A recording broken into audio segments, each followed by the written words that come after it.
नमस्कार, आप देख रहे हैं न्यूज वन इंडिया। मैं हूं आपके साथ पूजा यादव। दिल्ली में कोरोना और सियासत दोनों की ही रफ्तार तेज है।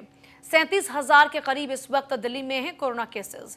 कम टेस्टिंग पर सरकार ने केंद्र को जिम्मेदार ठहराया। दिल्ली के स्वास्थ्य मंत्री सत्येंद्र जैन का बयान, आईसीएमआर की गाइडलाइंस का उल्लंघन नहीं। अगर टेस्टिंग बढ़ानी है तो आईसीएमआर गाइडलाइंस बदल दे। हम आईसीएमआर की गाइडलाइन का उल्लंघन नहीं कर सकते हैं। तो दिल्ली के स्वास्थ्य मंत्री सत्येंद्र जैन का बयान, आईसीएमआर की गाइडलाइंस का उल्लंघन नहीं होगा और हम ऐसा नहीं कर सकते। अगर टेस्टिंग बढ़ानी है तो आईसीएमआर से कहिए कि वो गाइडलाइंस को बदल दे। हम आईसीएमआर की गाइडलाइंस का उल्लंघन नहीं कर सकते हैं। आईसीएमआर की शर्तों के आधार पर ही टेस्ट हो सकते हैं। सभी सरकार उन्हीं शर्तों को मानने के लिए बाध्य है। अब सवाल यह है कि क्या दिल्ली में टेस्टिंग बढ़ जाएगी, और जैसे ही दिल्ली में टेस्टिंग बढ़ेगी, जाहिर सी बात है दिल्ली में आंकड़ों में और इजाफा होगा, क्योंकि जितनी ज्यादा टेस्टिंग होगी उतने ही ज्यादा केसेस क्लियर हो पाएंगे कि कितने केसेस पॉजिटिव हैं। अब कुल मिलाकर दिल्ली में जो संकट मंडरा रहा है वो कितना और किस हद तक बढ़ सकता है, इसका एक अनुमान अरविंद केजरीवाल प्रेस कॉन्फ्रेंस के जरिए पहले ही दे चुके हैं कि लाखों में तादाद हो सकती है। 5 से 6 लाख तक भी केसेस दिल्ली में हो सकते हैं। और ब्रजेश जुड़ गए। ब्रजेश, अब आईसीएमआर की गाइडलाइंस को बदलने की मांग कर रहे हैं सत्येंद्र जैन। कहते हैं कि हम तो उन्हीं गाइडलाइंस से बंधे हैं, अगर टेस्टिंग बढ़ानी है तो आप गाइडलाइंस को बदल दीजिए। देखिए पूजा, सबसे बड़ी बात यह है कि दिल्ली पहले ही कोरोना संक्रमण के पूरी तरीके से आगोश में है और जिस तेजी के साथ कोरोना संक्रमण दिल्ली में बढ़ रहा है वहां के हालात बेकाबू हो रहे हैं। वहीं दूसरी तरफ दिल्ली में जो सियासत है वो भी अपने आप में सवाब पर है। एक तरफ जहां दिल्ली सरकार पर आरोप लग रहे हैं कम टेस्टिंग करने के और स्वास्थ्य सुविधाओं, जिसका वो हमेशा से दावा करती रही है कि दिल्ली की स्वास्थ्य सुविधाएं सबसे बेहतर हैं, देश में सबसे उत्कृष्ट क्वालिटी की हैं। वहीं पर अब दिल्ली की जो स्वास्थ्य सुविधाओं पर सवाल खड़े हो रहे हैं, वो फिर एलएनजेपी अस्पताल हो या फिर दूसरे अन्य अस्पतालों में भर्ती मरीजों की स्थितियों को लेकर के हो। वहीं पर अब स्वास्थ्य मंत्री ने, जो सत्येंद्र जैन है स्वास्थ्य मंत्री दिल्ली के, उन्होंने एक पासा फेंक दिया। उन्होंने साफ तौर पर कहा है कि हमें ज्यादा टेस्टिंग करने में कोई गुरेज नहीं है, लेकिन अगर आईसीएमआर की गाइडलाइन बदल जाए, क्योंकि पूजा दरअसल आईसीएमआर की गाइडलाइन कहती है कि अगर किसी में जो डायग्नोज से पहले आपको सिम्टोमेटिक होना चाहिए, उस तरह के सिम्टम होने चाहिए या फिर वो केस हिस्ट्री होनी चाहिए जो किसी कोरोना पीड़ित के संपर्क में आया हो, उस चेन का हिस्सा अगर आप हो तो आपकी आईसीएमआर की गाइडलाइन के मुताबिक टेस्टिंग हो सकती है। अगर आपके अंदर कुछ इस तरह के सिम्टम्स दिखाई दे रहे हैं तो आपकी टेस्टिंग हो सकती है। अन्यथा अगर एसिम्टोमेटिक है और कोई उसकी केस हिस्ट्री नहीं है तो उसके टेस्ट ना किए जाएं। उसी का हवाला देते हुए दिल्ली के स्वास्थ्य मंत्री इस वक्त आईसीएमआर की गाइडलाइन बदलने की बात कर रहे हैं, लेकिन इसमें भी कहीं ना कहीं वो केंद्र पर निशाना साधते नजर आ रहे हैं। वो कह रहे हैं हम ओपन करने को तैयार हैं, लेकिन हकीकत ये है दिल्ली के अंदर कि जो कोरोना पॉजिटिव मरीज, आईसीएमआर की गाइडलाइन ही कहती कि अगर कोरोना पॉजिटिव पेशेंट है तो आप पहले उसका टेस्ट करा के उसको हॉस्पिटलाइज या फिर होम आइसोलेट करोगे, और जब 14 दिन की अवधि या 17 दिन की अवधि पूरी कर लेगा तब आपको फिर टेस्ट कराना होगा क्यों निगेटिव है या नहीं है। लेकिन दिल्ली सरकार उन तमाम कोरोना पॉजिटिव पेशेंट्स के दोबारा टेस्ट ही नहीं करा रही है जिससे सुनिश्चित हो सके कि वहां वो निगेटिव हो गए या नहीं हो गए। तो एक तरफ आप आईसीएमआर की गाइडलाइन का हवाला देकर कम टेस्टिंग कर रहे हैं, वहीं दूसरी तरफ आईसीएमआर की गाइडलाइन को ही वायलेट कर रहे हैं जो कोरोना पॉजिटिव पेशेंट से उनके दोबारा टेस्ट ना करके। तो ये एक पूरी जो है अगर देखा जाए पॉलिटिक्स है और दिल्ली के अंदर जबरदस्त तरीके से सियासत होती दिखाई दे रही है। यहाँ पर हालात तो जो खराब हो रहे हैं वो हो ही रहे हैं, लेकिन उससे ज्यादा अगर देखा जाए तो यहाँ पॉलिटिकल इम्यूनिटी कमजोर होती दिखाई दे रही है। तमाम राजनेता एक दूसरे के ऊपर आरोप प्रत्यारोप लगा रहे हैं। बहुत शुक्रिया ब्रजेश आपका फिलहाल पूरी जानकारी के लिए। देखिए, आईसीएमआर की गाइडलाइंस के तहत ही फिलहाल टेस्ट हो रहे हैं। आपने ऐसे बहुत से लोगों की नाराजगी देखी होगी कि हमारे टेस्ट नहीं हो रहे हैं अभी, या फिर आपने कई ऐसे भी वाक्य सुने होंगे कि हॉस्पिटल गए, वहां पर विदाउट प्रिस्क्रिप्शन आपका कोई टेस्ट नहीं। देखिए, तरह तरह की जो लोगों के अभी तक एक्सपीरियंस रहे हैं वो बातें सामने आ रही हैं। लेकिन अभी सत्येंद्र जैन ये कह रहे हैं कि हम तो जी आईसीएमआर की गाइडलाइंस को ही फॉलो कर रहे हैं, और अगर टेस्टिंग को बढ़ाना है तो आप आईसीएमआर की जो गाइडलाइंस हैं उनमें कुछ चेंजेस कर दीजिए और हम उन गाइडलाइंस के तहत फिर उसके बाद चेकअप करेंगे, टेस्टिंग करेंगे। कुल मिलाकर ये बात ब्रजेश ने बहुत अच्छी कही है कि इम्यूनिटी इस वक्त पॉलिटिक्स की वीक हो रही है और वहीं उत्तर प्रदेश में देखिए मरीजों की संख्या अब 12,616 हो चुकी है। 71 नए मरीज में कोरोना की पुष्टि हुई है। केजीएमयू में 2,220 सैंपल में 71 पॉजिटिव पाए गए। लखनऊ में 32 हैं, कन्नौज में 14 हैं, मुरादाबाद में 7 हैं, संभल में 6 नए मरीज हैं, अयोध्या में 6 हैं, शाहजहांपुर में 4, गोरखपुर में 1 है, बलिया में 1 है नया मरीज। और इसी के साथ रिकवरी रेट है वो है 7.31%। यानी अब देखिए उत्तर प्रदेश में 12,000 का इस वक्त आंकड़ा पार हो चुका है। अयोध्या में 6, शाहजहांपुर में 4, गोरखपुर में 1, बलिया में 1 नया केस सामने आया है। लेकिन रिकवरी रेट अभी तक उत्तर प्रदेश में अच्छा है, क्योंकि देखिए उत्तर प्रदेश में जैसे दिल्ली में आप देख रहे हैं कि बहुत तेजी के साथ आंकड़ों में इजाफा हो रहा है। कंपैरेटिवली अगर उत्तर प्रदेश जैसे बड़े राज्य को देखा जाए, जहां पर 23 करोड़ की आबादी यानी एक मुल्क के बराबर की आबादी जिस राज्य में रहती है, वहां पर फिर भी बहुत बेहतर हालात है। और ईश्वर करे कि यही हालात उत्तर प्रदेश में बेहतरी की ओर आगे बढ़े बजाय खराब होने के। और जो आंकड़ों में इजाफा हो रहा है बल्कि पूरे देश में ऐसा ही होना चाहिए और हर जगह पर लगातार जो आंकड़े हैं उनमें कमी आनी चाहिए, क्योंकि आप चाहते हैं लोग की जिंदगी एक बार फिर से गुलजार हो, जैसा पहला आम सामान्य जिंदगी चल रही थी वैसी जिंदगी फिर से वापस मिले। क्योंकि इस कोरोना काल में अब हर शख्स परेशान है, किसी को किसी तरह की परेशानी तो किसी को किसी तरीके की परेशानी।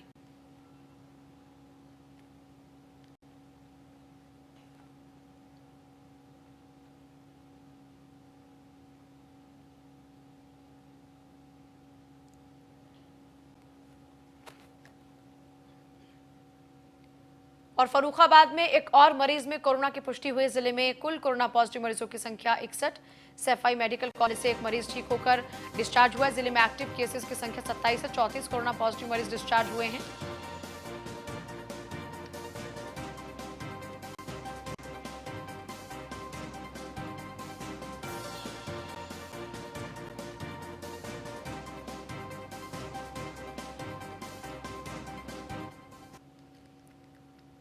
और वहीं दिल्ली नोएडा बॉर्डर पर भीषण जाम लगा है। कई किलोमीटर तक लंबा भीषण जाम लगा हुआ है।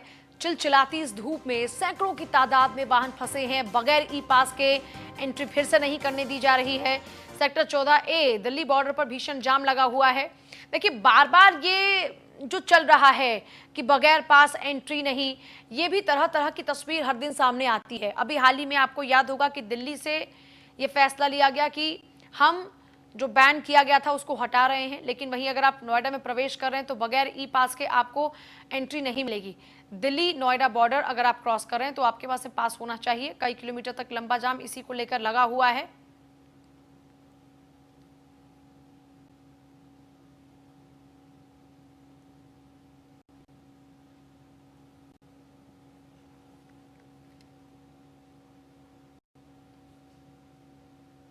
खबर लखनऊ से है। सहायक लेखाकार कोषागार भर्ती मामला। पिछले 4 सालों से अभ्यर्थी कर रहे हैं नियुक्ति की मांग।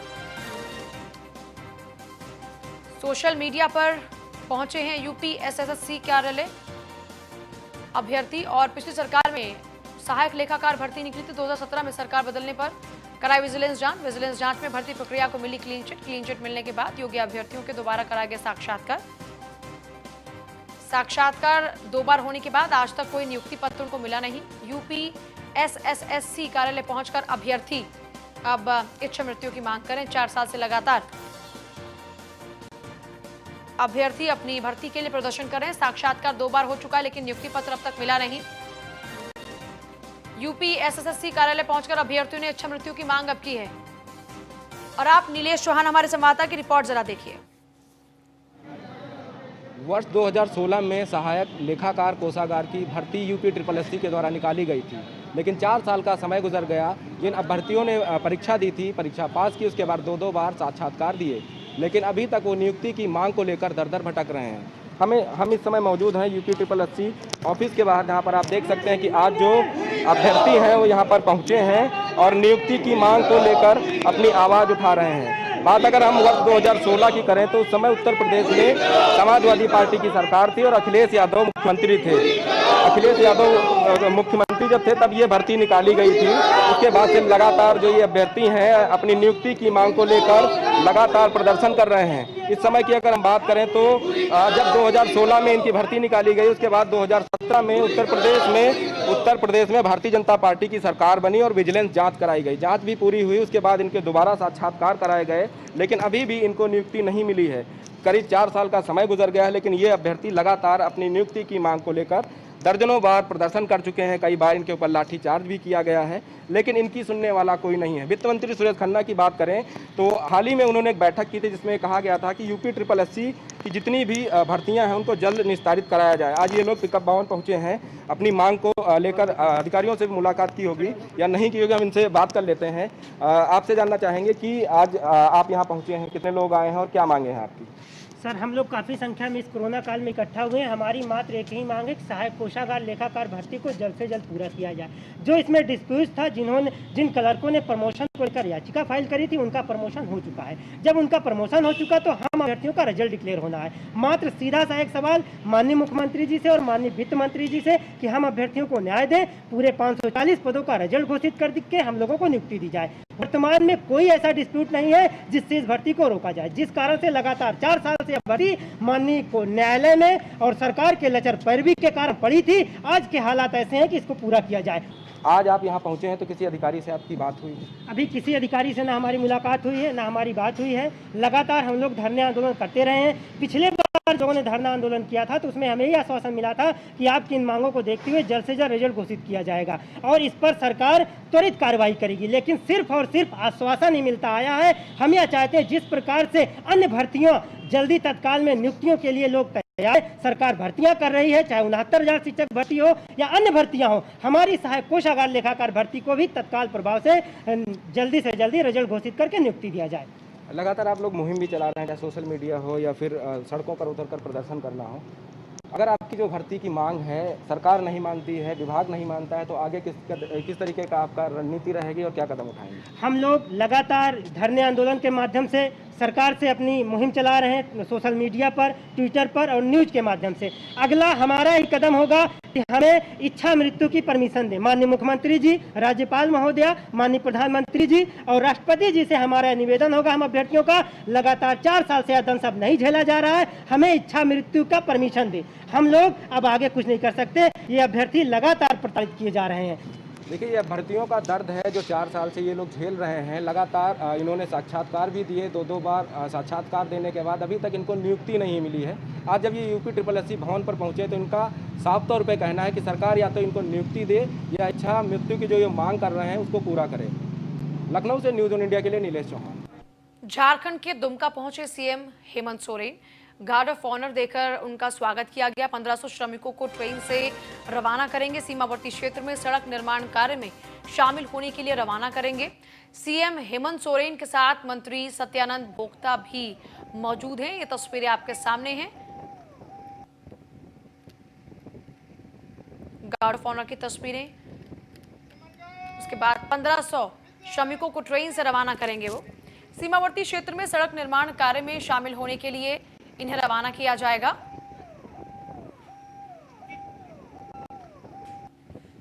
झारखंड के दुमका पहुंचे हैं सीएम हेमंत सोरेन। तस्वीरें आप देख रहे हैं जिस दौरान में वो दुमका पहुंचे और गार्ड ऑफ ऑनर देकर उनका स्वागत किया गया। 1500 श्रमिकों को ट्रेन से वो रवाना करेंगे।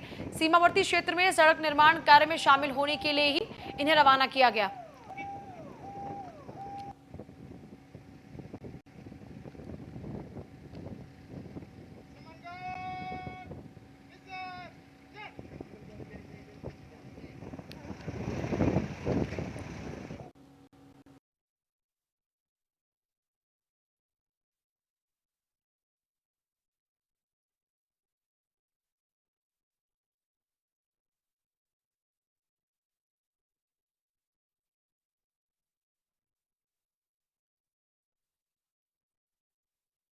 स्वागत किया गया, उनको सम्मान दिया गया। उसके बाद जो कार्यक्रम था वो है 1500 श्रमिकों को रवाना करना।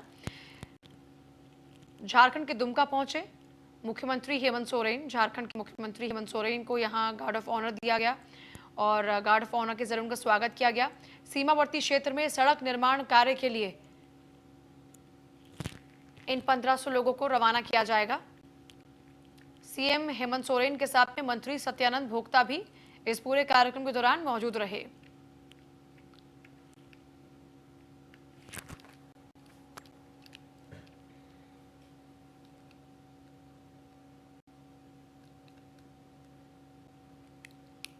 खबर लखनऊ से है, जहां सीएम योगी प्रवासी श्रमिकों को सहायता राशि एक बार फिर से दे चुके हैं।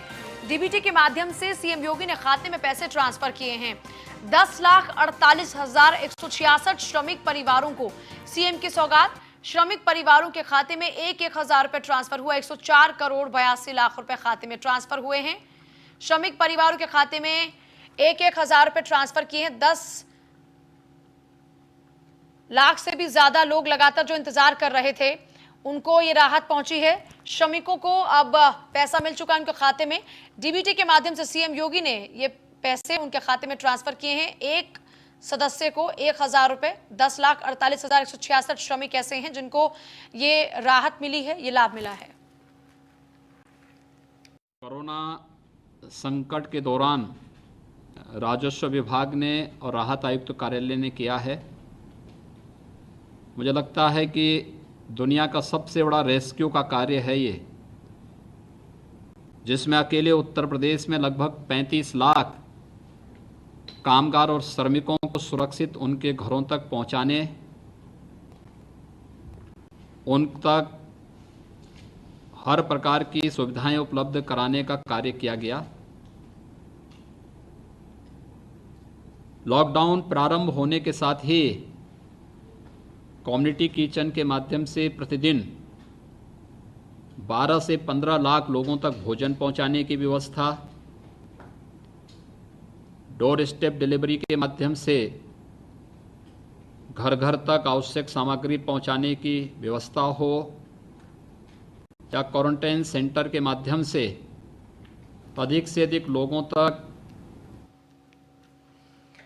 उत्तर प्रदेश में लॉकडाउन के बाद लौटे करीब 35 लाख कामगार और श्रमिक। सीएम योगी ने की अपर मुख्य सचिव राजस्व रेणुका कुमार की तारीफ। सीएम ने राहत आयुक्त संजय गोयल समेत राजस्व विभाग की टीम की भी तारीफ की है। सीएम योगी ने पूरे अभियान को बताया दुनिया का सबसे बड़ा रेस्क्यू ऑपरेशन। कोरोना संकट में राजस्व विभाग और राहत आयुक्त कार्यालय ने बहुत बड़ा कार्य किया है। यूपी में करीब 35 लाख कामगार और श्रमिकों को सुरक्षित घरों तक पहुंचाया। कामगार श्रमिकों को घर पहुंचाने के साथ साथ सभी सुविधाएं भी दी गई। प्राप्त हुआ था और मैंने पब्लिक जो फीडबैक लिया उसके माध्यम से पब्लिक ने इसको बहुत सराहना की कि वास्तव में जिस मुस्तैदी के साथ प्रशासन ने इस पूरे जो डिजास्टर के दौरान, आपदा के दौरान कार्य किया है, वह मुझे लगता है कि हम सब के सामने एक नई मिसाल प्रस्तुत करता है। श्रमिकों के बच्चों के बालिकाओं की शादी के लिए एक व्यापक कार्य योजना के साथ पहले से ही श्रम विभाग कार्य कर रहा है। तो प्रदेश में रह रहे या प्रवासी कामगार और श्रमिकों को हर हाथ को काम मिल सके, व्यापक पैमाने पर रोजगार सृजन की एक व्यापक कार्य योजना को भी अभी श्रम विभाग आगे बढ़ा रहा है और इसके लिए एक आयोग के गठन की प्रक्रिया भी। सीएम योगी हमेशा फुल एक्शन में रहते हैं। यही वजह है कि कोरोना काल में यूपी के हालात अन्य राज्यों के मुकाबले बेहतर हैं। आज मुख्यमंत्री योगी ने पहले प्रवासी श्रमिकों को सौगात दी, फिर टीम 11 के साथ बैठक की। दोनों ही तस्वीरें आपके सामने हैं, जहां पर एक बार फिर से आगे के लिए रणनीति तैयार की जा रही है। हर दिन एक स्टेटस रिपोर्ट समक्ष रखी जाती है सीएम के, उसके साथ ही साथ आगे की रणनीति पर फिर काम होता है। एक और तस्वीर आपके सामने है, जहां सबसे पहले प्रवासी श्रमिकों के साथ में रूबरू होते हैं मुख्यमंत्री, उनसे बातचीत करते हैं, उनकी बातें जानते हैं, उनको लाभ मिला कि नहीं मिला, कोई परेशानी तो नहीं, कोई दिक्कत तो नहीं, उनको भरोसा देते हैं कि सरकार आपके हित में काम कर रही है। और इस तरीके से आप जो एक्शन प्लान रहता है सीएम योगी का, उसको बखूबी समझ सकते हैं कि किस तरह से उनकी जो गतिविधियां हैं वो लगातार बरकरार रहती हैं जनहित में।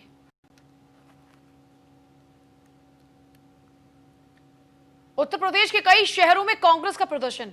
वाराणसी और मुरादाबाद से तस्वीरें सामने आई, जहां पर कांग्रेस का प्रदर्शन चल रहा है। वाराणसी में कांग्रेस कार्यकर्ताओं ने किया प्रदर्शन। अजय सिंह लल्लू की रिहाई को लेकर प्रदर्शन किया गया। मौके पर पहुंची पुलिस टीम के साथ कार्यकर्ताओं की तीखी बहस हुई। पुलिस ने प्रदर्शन कर रहे कांग्रेस कार्यकर्ताओं को हिरासत में लिया।